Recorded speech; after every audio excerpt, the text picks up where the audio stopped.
Aku dan Mas Suroso menatap bapak tidak percaya. Bagaimana mungkin dia membiarkan kami melakukan ritual itu? Bekas pakaian si mayit dibakar, dioles di keningku, di mataku, lalu bekas air untuk memandikannya aku minum. Mana mungkin bapak membiarkanku. Aku hampir beranjak mengikuti langkah bapak.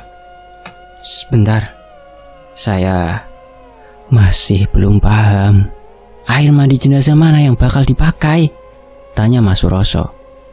Aku berhenti bergerak, kembali menatap ke arah Mbah Mangun yang tampak menyeringai. Otakmu pancen cilik, Sur. Tadi sudah kubilang kan, kalau leluhur bilang 7, berarti bakal ada 7 kematian lagi. Cemooh Mbah Mangun. Ingin sekali rasanya ku gerus mulut tua itu. Bagaimana mungkin dia bisa sesantai itu saat nyawa 7 warga desa sedang terancam? Perkara air jenazah itu urusanku. Sekarang kalau kalian mau selamat, ikuti saja perintahku. Termasuk kamu. Menunjuk ke arah Pak Kades. Jangan sampai warga desa tahu ritual ini, ancam Mbah Mangun. Tanganku mengepal kuat. Begitupun Mas Suroso. Tubuhnya bergetar menahan amarah.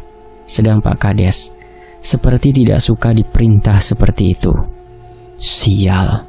Aku menyadari kalau orang tua ini sedang memanfaatkan kami. Apa yang sebenarnya sedang ia rencanakan? Mas, ayo pulang. Ucapku langsung melangkah pergi tanpa berpamitan. Mas Suroso juga bangkit tanpa mengucap satu kata pun. Gila, ini namanya pembunuhan. Kataku jengkel saat kami berjalan menuju rumah bapak. Mas Suroso tidak menggubris. Ia masih diam dengan pandangan lurus ke depan. Entah apa yang sedang ia pikirkan. Mas, kataku jengkel. Mas Suroso berhenti tiba-tiba, membuatku harus melompat ke samping agar tidak menabraknya. Ayo, ucapnya sambil menarik tanganku ke arah ladang. Ngapain sih? Bentakku menepis tangannya. Mas Suroso tidak menjawab. Ia menggandengku erat menuju ke arah saung, tempat di mana Pak Supri meninggal. Duduk, tegasnya. Sejenak aku ragu, melirik ke arah di mana jenazah Pak Supri terakhir kali kulihat. Mas tahu, ini berat. Ucapnya sambil menoleh ke arah sekitar. Tapi jika harus memilih, aku tidak mau kamu atau Setio yang menjadi korban. Sebentar, ucapnya saat aku hendak memotong. Semua ini kesalahanku. Andai aku tidak mencari wadah untuk mereka, kejadiannya tidak akan seperti ini. Ucapnya sambil menghela nafas kasar. Terus, sampean mau menuruti ucapan laki-laki tua itu? Timbalku. Ia menggeleng. Aku tidak tahu, Dek. Ucapnya. Gila, jangan jadi pembunuh, Mas. Kalau kamu melakukan itu semua, ucapku ragu. Mas Suroso menatapku lekat. Mungkin ia takut dengan kalimat yang akan keluar dari bibirku. Lebih baik kita tidak menikah.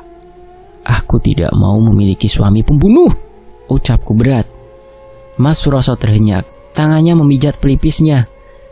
Tapi ini nyawamu, Dek, nyawa kita, ucap Mas Suroso. Lalu bagaimana dengan nyawa mereka? Bentakku tak sabaran. Kalau seperti ini, aku benar-benar menyesal datang ke rumah orang itu, lanjutku. Mas Suroso diam. Ia menutup mata sambil terus memijat pelipisnya. Mas, bentakku. Aku tidak mau pernikahan kita gagal, Dek, ucap Mas Suroso lirih. Hah? Masih sempat kamu memikirkan pernikahan? Beruntung kalau omongan orang tua itu hanya bualan, tukasku jengkel. Kudekatkan kepalaku dan menangkupkan kedua tangan di pipinya sampai ia mau melihat sorot mataku. Kalau aku harus bahagia di atas penderitaan orang lain, lebih baik tidak sama sekali. Aku tidak mau menyesal seumur hidup, kataku mantap. Jangan ngomong sembarangan, kata Mas Suroso. Kutatap sorot mata teduhnya, hal yang selama ini hampir tak pernah kulakukan. Baik, sekarang apa maumu? Tanya Mas Suroso. Kupalingkan wajah ke depan. Awan berarak, begitu indah. Sudah lama sekali aku tak melihat keindahan alam begitu rupa. Kita ikuti dulu ucapan orang tua itu. Aku masih ragu semua yang ia ucapkan benar. Aku punya firasat. Dia punya niatan tersendiri. Ucapku tegas. Lalu bagaimana kalau dia benar? Tanya Mas Suroso. Aku menolak untuk menjawab dengan menggelengkan kepala. Kutarik tangan kekar itu untuk segera pulang ke rumah. Sesampainya di rumah, ternyata Pak Kades sudah menunggu kami. Dia diminta Mbah Mangun mempersiapkan ritual pertama nanti malam. Ritual apa? Memangnya sudah ada warga yang meninggal lagi? Tanyaku heran.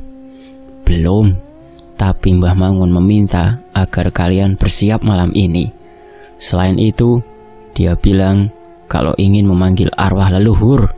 Terang Pak Kades. Maksudnya? Tanya Mas Suroso. Kita tunggu Setio, ucap Pak Kades. Aku yang paham langsung menggeleng. Mereka jelas mau menggunakan tubuh Setio sebagai mediator kali ini. Apa harus? Sebisa mungkin jangan melibatkan Setio dulu, pinta Bapak. Tidak, itu salah satu cara untuk memutus ritual ini. Kalian mau selamat atau tidak? Tanya Pak Kades tak sabaran. Sedari dulu aku tidak begitu suka dengan orang ini. Pantas saja banyak warga yang sebetulnya tidak menginginkannya menjabat. Alih-alih mengayomi, ia justru terlihat egois dengan keputusannya. Lalu, mau kau apakan Setio? Jangan macam-macam, kata Bapak memperingatkan. Pak Kades menghela nafas. Dia pun terlihat tak begitu suka berada di situasi ini. Sudah kubilang, Mbah Mangun ingin memanggil arwah leluhur. Setio yang akan menjadi mediatornya. Jelas Pak Kades. Sur, kamu taburkan garam ini ke sekeliling rumah.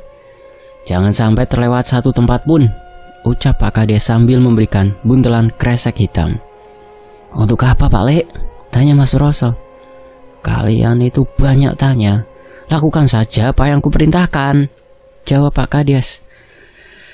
Mas Suroso mendengus sebal. Namun ia tetap berdiri dan mengambil bungkusan itu dan segera beranjak. Kuikuti langkah calon suamiku itu. Saat sudah berada di luar jangkauan Pak Kades, segera merebut benda yang ia pegang lalu membukanya. Seketika bau anyir menyeruak hebat. Aneh sekali. Mana ada bau garam seperti ini? Yakin kamu Mas mau menaburkan benda ini? Tanyaku berbisik sambil mengerenyitkan hidung. Mau bagaimana lagi? Kita lakukan saja apa yang mereka minta. Tidak perlu khawatir. Mas Suroso bakal selalu melindungi kalian, ucapnya percaya diri. His, bagaimana kalau benda ini justru mencelakai kita? Tanyaku. Mas Suroso diam. Ia memandang ke dalam bungkusan itu, lalu mengambil segenggam garam dan menciumnya.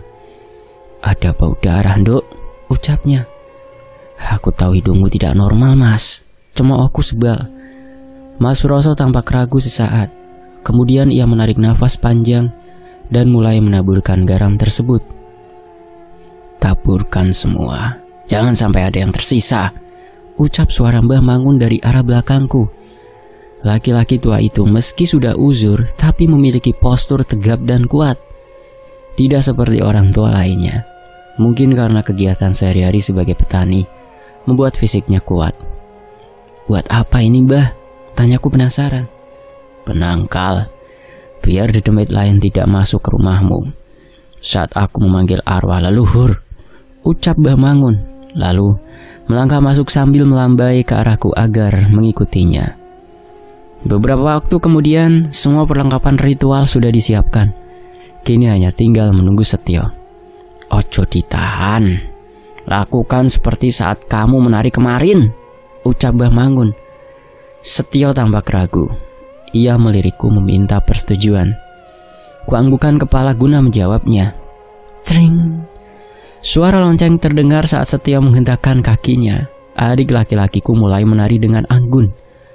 Mbah Mangun duduk bersila dengan anglo di depannya. Asap dari kemenyan menguar hebat di ruangan ini. Sedang aku, Bapak, Mas Suroso, dan Pak Kades memegangi ujung kain putih untuk menutup tubuh Setio, sama seperti saat pentas tempo hari. Semakin lama, gerakan Setio semakin tak terkendali. Bahkan aku sedikit heran, bagaimana mungkin ia bisa menari seperti itu tanpa ada musik sama sekali. "Udah, cepat!" ucap Mbah Mangun memerintahkan kami untuk mengerudungi tubuh Setio. Setio tampak menggeliat. Entah hanya perasaanku saja, atau suasana rumah ini semakin terasa mencekam. "Apa perlumu?" ucap Setio dengan suara berat sambil melepaskan kain putih yang menutupinya. "Apa keperluanmu?" Kini bisa kulihat dengan jelas. Ekspresi Setio tampak tenang.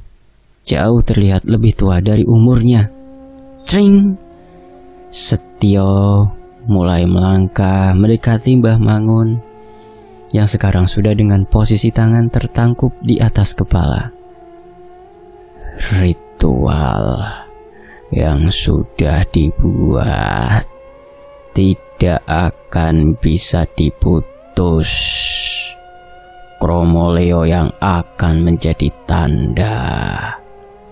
Bar kuwi hajatmu bakal kedadean.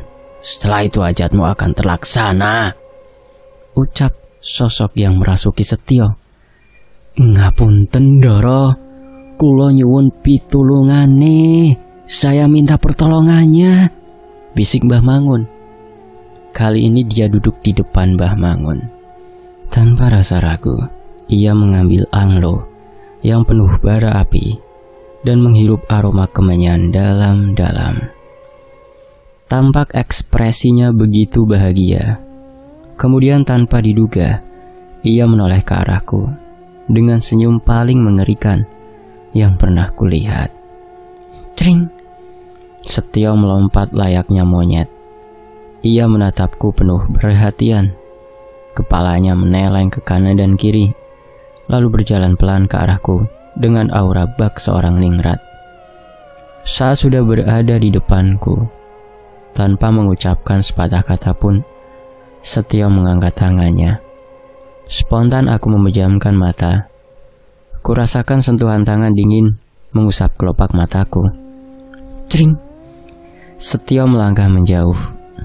Ia kembali duduk di depan Mbah Mangun. Sekali lagi menghirup aroma kemenyan dalam-dalam, lalu mengangkat telapak tangannya dan menutup kelopak mata orang di depannya. Mbah Mangun tampak menegang. Setelah itu, Setio tersenyum dan terpuruk di lantai. "Nang," ucap bapak langsung melangkah ke arah Setio. Diikuti kami kecuali Mbah Mangun yang masih duduk dengan mulut komat kamit. "Weh Duri, mrene nduk, kesini," pinta Mbah Mangun. Keraguan muncul di batinku. Enggan sekali mengikuti perintah orang tua itu. Aku tidak mau melangkah terlalu jauh. "Duk!" bentaknya membuatku terperanjat. Mas Suroso dan bapak memberikan gestur agar aku segera mendekati Mbah Mangun. "Rasa sumelang, rasa khawatir. Kamu mau selamat kan?" tanya Mbah Mangun. Kulangkahkan kaki, lalu duduk di depan Mbah Mangun. Kembali orang tua itu komat kamit. Aku hampir muntah menahan aroma kemenyan yang begitu kuat. Kemudian orang tua itu mencelupkan tangannya ke baskom air yang sebelumnya sudah dicampur dengan bunga tabur. Lantas ia mengusap wajahku. "Malam ini, kalau kamu mau selamat, ikuti Kromoleo. Tetapi ingat, jangan sampai mereka melihatmu," ujar Mbah Mangun dengan mata tertutup. Mendengar itu aku panik. Kupalingkan kepala menatap ke arah bapak dan Mas Suroso bergantian, meminta mereka untuk membantuku. Gila saja, aku harus berjalan sendirian tengah malam mencari dedemit. Sungguh tidak masuk akal. Loh, bukannya kemarin harus menggunakan ritual mandi air jenazah dulu? Protes Mas Suroso. "Kalian sudah janji tidak membantah perintahku. Lakukan saja, jangan banyak bicara. Tukas Mbah Mangun. Tapi Mbah, gagapku. "Meh selamat apa ora?"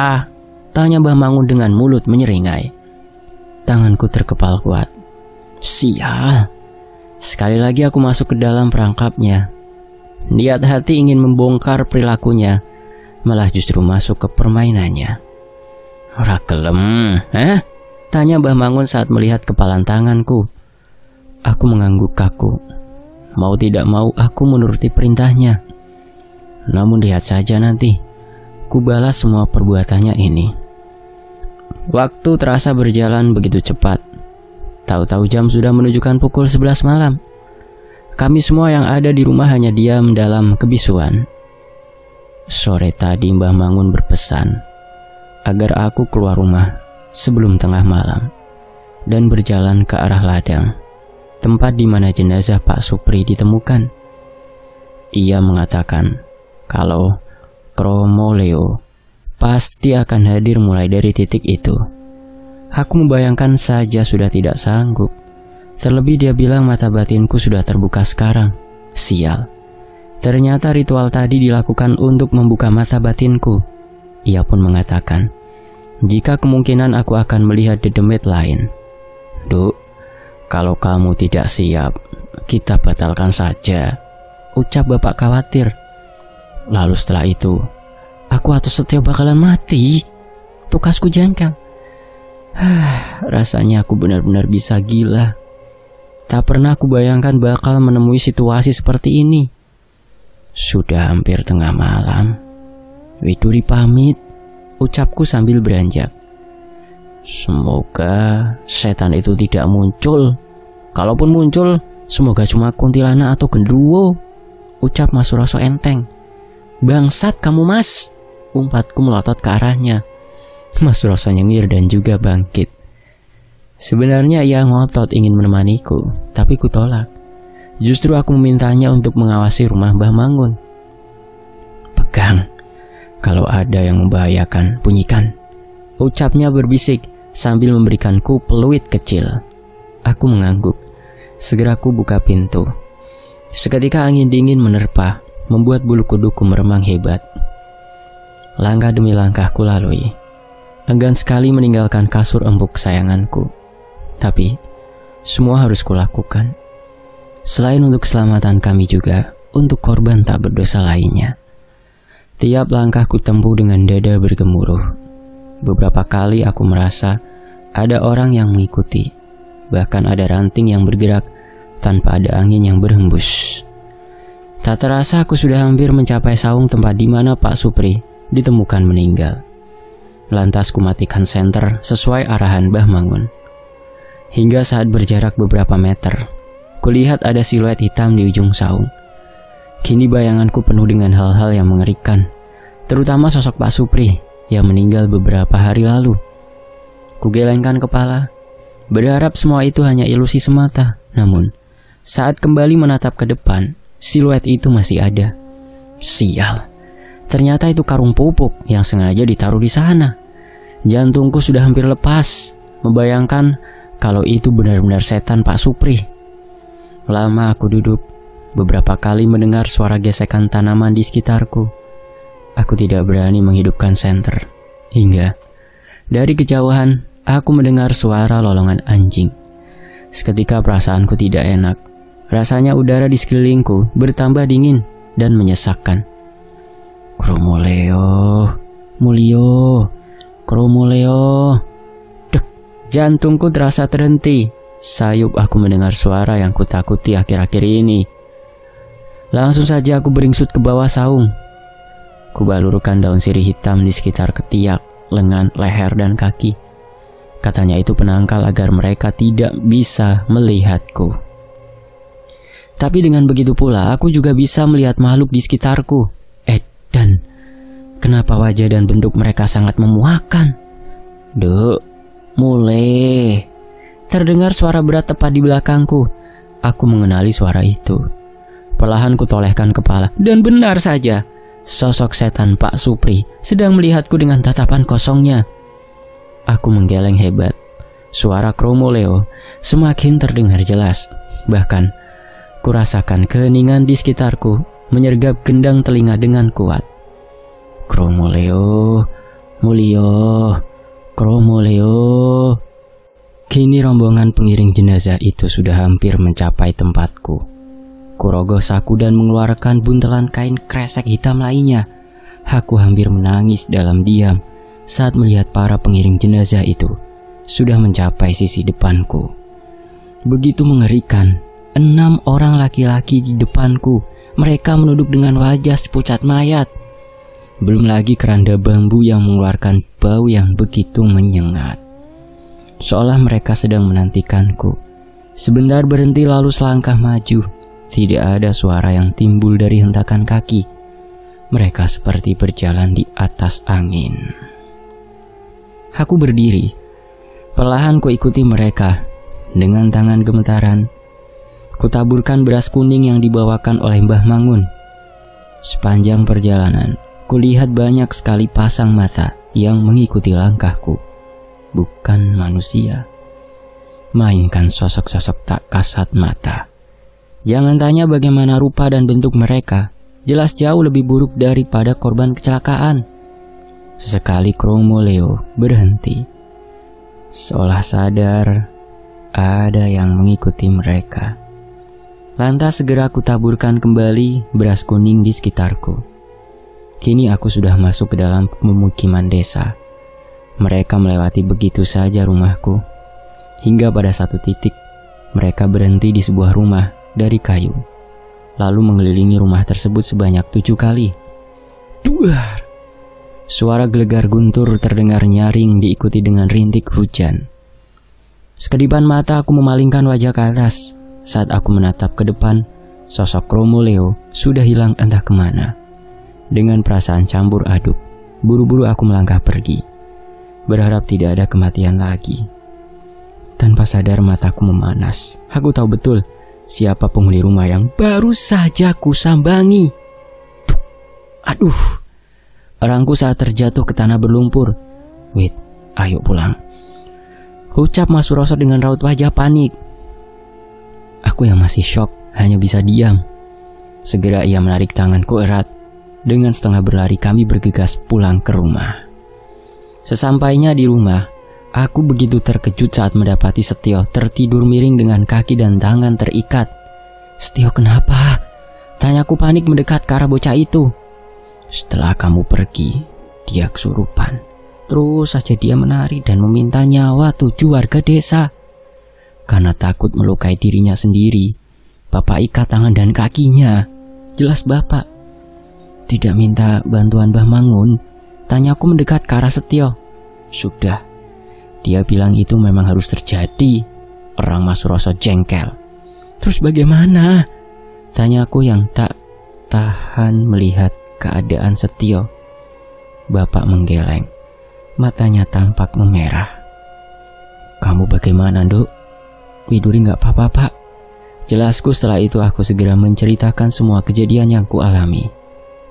Rumah Pak Marsin? Istrinya yang baru melahirkan anak kembar? Tanya Mas Suroso. Aku mengangguk.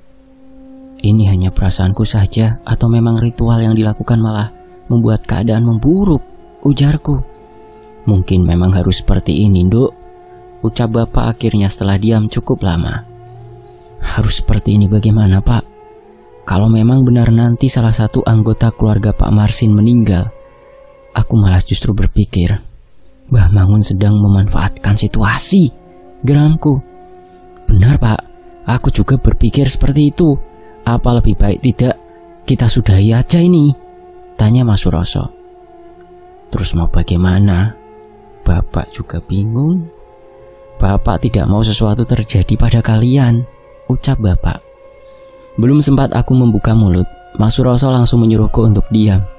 Benar saja, ada suara langkah kaki mendekat. Tok, tok, tok. Buka pintunya. Terdengar suara Mbah Mangun. Sesepuh desa apanya? Sopan santun aja tidak punya, kataku sebal. Pintu dibuka oleh Mas Suroso. Tanpa mengucap satu kata pun, Mbah Mangun berjalan menuju ke arah Setio. Tangannya terjulur menekan dahi Setio. Seketika tubuhnya bergetar berbarengan dengan suara geraman. Setelah itu, Mbah Mangun meludahinya. Seketika Setio terdiam dan tubuhnya lemas. "Wait, kemana Kromolio itu berhenti?" kata Mbah Mangun. Aku hampir mengatakan yang sebenarnya. Tapi saat melihat manik mata Mas Suroso, kalimatku pun berubah. "Rumah ini," jawabku singkat. "Ngapusi, seharusnya rumah ini jadi yang terakhir," sanggah Mbah Mangun. "Iya, saya ndak tahu," ujarku. Kulirik bapak. Dia pun terlihat bingung dengan jawabanku. Namun untungnya beliau hanya diam memperhatikan. "Ya sudah, kita tunggu. Kalau memang Kromolio singgah ke tempat ini, berarti jauh lebih mudah untuk melakukan ritual selanjutnya," ucap Mbah Mangun berdiri dan langsung pergi dari rumah. Saat punggung orang tua itu sudah tak terlihat, Mas Suroso langsung menutup pintu. "Dek, apa benar tadi Kromolio singgah ke sini? Katamu tadi mereka ke rumah Pak Marsin," kata Mas Suroso yang tampak panik. "Kesini, tetapi cuma lewat. Sengaja aku ngapusi." Dan kecurigaanku semakin besar. Orang tua itu punya tujuan sendiri, jelasku. Kadang Mas Suroso memang terlalu pintar. Aku malah membayangkan bagaimana jadinya nanti kalau sudah menikah. Apa aku yang harus selalu membuat keputusan dan berpikir untuk masa depan keluargaku nantinya? Aku melihat ke arah bapak yang masih sibuk melepas ikatan tali di tubuh Setio.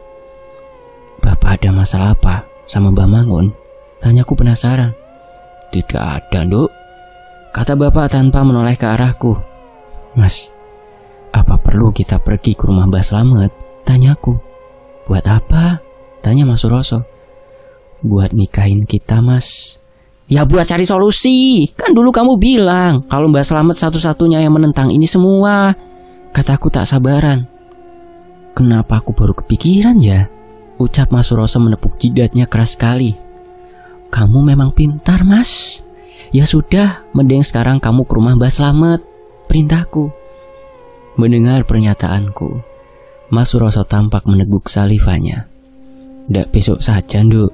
Sekarang udah jam 2 pagi," ucap bapak. "Benar, mending besok. Bisa mati aku diajar Mbah Slamet bertamu pagi-pagi buta," kata Mas Suroso tampak lega. Badan saja kekar, nyali ciut. Takut diajar Mbah Slamet atau takut ketemu Dedemit, cemoohku. "Mana ada Mas Suroso takut Dedemit, kilahnya dengan membusungkan dada. "Ah sudah, Mas." "Pak, temani Widuri ke kamar mandi ya, Pak," pintaku kepada bapak. Bapak hanya mengangguk dan nyengir ke arahku. Mungkin dia teringat sosok mendiang ibu yang selalu bersikap galak kepadanya. Di sisi lain, siang harinya aku hanya duduk di rumah menanti kepulangan bapak dan Mas Suroso dari rumah Mbah Slamet. Semenjak kejadian semalam, Setio enggan untuk berbicara. Tatapan matanya seolah kosong, menyiratkan ketakutan mendalam. Sudah beberapa kali aku mencoba untuk berbicara kepadanya, namun ia hanya menoleh menatapku, seolah aku hanya kepulan debu. "Bagaimana, Pak?" tanyaku saat bapak dan Mas Suroso masuk ke dalam rumah. "Mbah Slamet tidak mau ikut campur," ucap bapak pasrah. Aku mendecakkan lidah, menatap ke arah Mas Suroso yang juga tampak bingung. "Lalu bagaimana dengan rumah Pak Marsin?" tanyaku penasaran. "Rumahnya sih sehat, Nduk. Tidak kurang satu apapun," ucap Mas Suroso, terhenti saat melihat ekspresi galakku. "Tidak ada yang aneh. Tadi bapak sempat lewat dan mampir sebentar. Semua tampak normal," kata bapak. Aku diam berpikir. "Lah Setio bagaimana, Nduk?" tanya bapak kembali. "Masih seperti itu, Pak," jelasku. Lantas bapak langsung berdiri.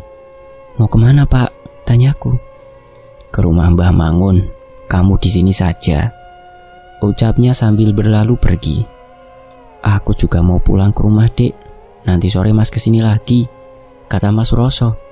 Aku mengangguk memberikan ruang untuknya agar bisa beristirahat.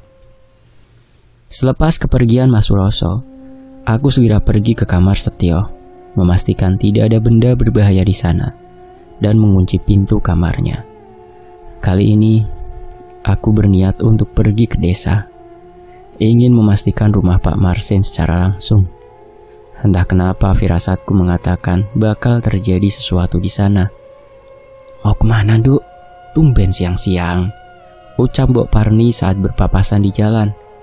"Iya, Bu, mau ke pasar. Tumben sepi, biasanya ramai anak-anak," tanyaku.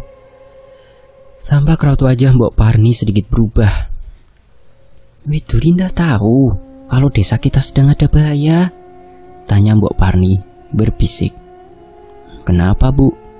Sejak kemarin aku di rumah, masih trauma dengan kejadian tempo hari," kata Widuri mendekat ke arah Mbok Parni. "Katanya desa lagi minta tumbal. Makanya banyak orang tua yang melarang anaknya buat pergi bermain. Ini saja kalau si Mbok ndak kehabisan bumbu dapur juga malas keluar rumah," kata Mbok Parmin. "Tumbal gimana? Karena kematian Pak Supri dan orang gila itu?" tanyaku mengulik. Mbok Parni mengangguk. "Bahkan Pak Kades memberi himbauan untuk tidak keluar rumah ba'da Isya," ucapnya. Aku diam. Sejak kapan ada himbauan seperti itu? Kenapa aku dan orang rumah tidak ada yang mengetahui? Aneh. "Lah terus, Bu?" tanyaku. "Yang gak ada terusannya. Ikuti saja petua Pak Kades dan sesepuh desa." "Ya wes Yondo, Simbok tak pulang dulu. Kamu kalau sudah selesai ke pasar juga langsung pulang," ucapnya lantas buru-buru pergi. Aku kembali melangkah. Benar saja, tidak ada seorang pun yang kulihat sepanjang jalan. Padahal hari masih sore. Dengan langkah berat, aku berjalan menuju rumah Pak Marsin. Sesampainya di sana, aku menghela nafas lega. Beruntung tidak ada sesuatu yang perlu dikhawatirkan. Rumah itu tampak sepi dari luar. Namun dari jendela dan pintu yang terbuka, bisa kulihat keluarga kecil itu sedang bercengkrama satu sama lain. Satu hal yang selalu aku rindukan selama ini. Tidak mau berlama-lama, aku segera berbalik untuk pulang ke rumah. Tidak elok rasanya meninggalkan Setio dalam keadaan seperti itu. Di sisi lain, "Widuri sayang, ayo sehari saja. Kan sudah lama kita tidak jalan-jalan toh," pinta Mas Suroso. Sudah beberapa hari berlalu semenjak ritual pertama dilakukan. Hatiku sedikit lega karena tidak ada kejadian aneh. Bahkan Setio pun sudah kembali ke bentuk aslinya. Sore itu, cuaca sungguh sangat bersahabat.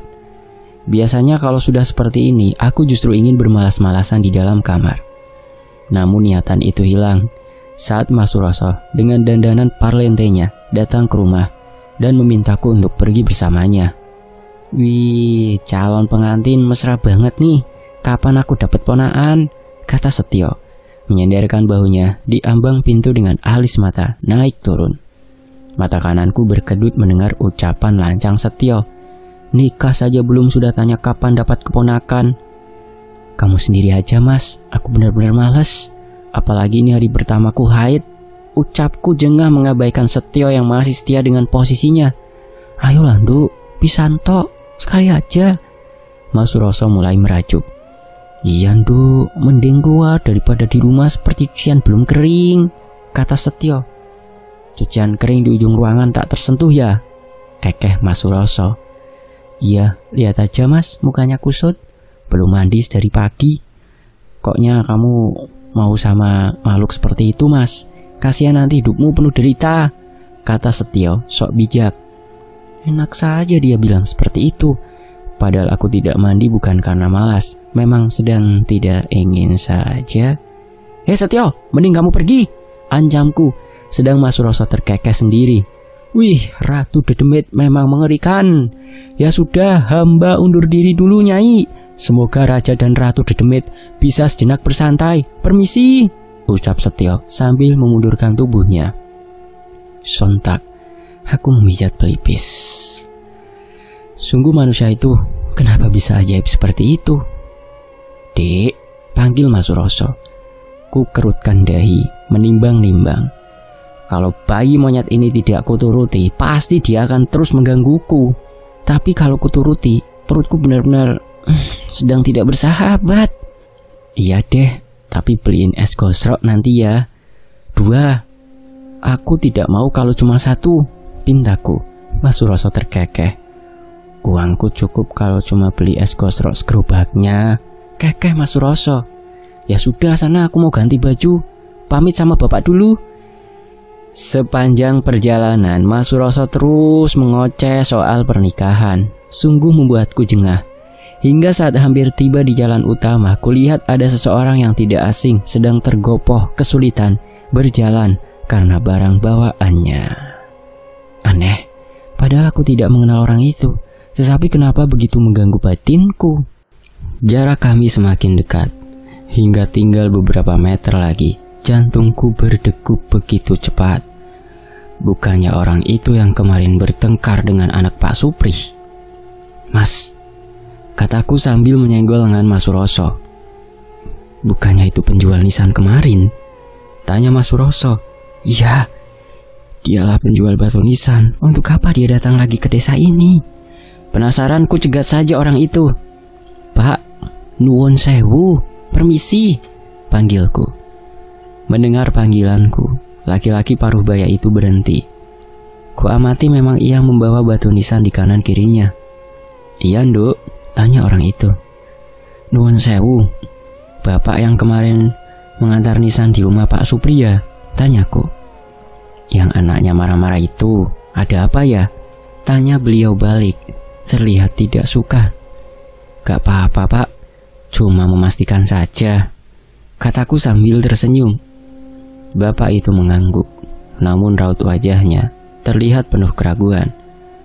Maaf, tahu alamat ini tidak ya? Tanya bapak itu sambil mengulurkan secari kertas. Mas Suroso menerima kertas itu. Seketika wajahnya berpaling ke arahku. Kenapa mas? Tanyaku penasaran. Kurebut saja kertas itu. Pak Marsin? Kataku kebingungan dan bersambung. Nantikan bagian keempatnya hanya di Fakta Sejarah. Terima kasih Mas Netrakala, terima kasih teman-teman yang sudah menyimak sejauh ini di Fakta Sejarah. Semoga teman-teman yang lagi pada kerja terhibur dan bisa tambah semangat kerjanya, dan yang masih sakit segera disembuhkan oleh Allah Subhanahu wa Ta'ala. Mohon maaf kalau saya ada salah kata. Saya pamit undur diri. Wassalamualaikum warahmatullahi wabarakatuh. Alhamdulillah, sampai jumpa di bagian berikutnya. Tetap di Fakta Sejarah.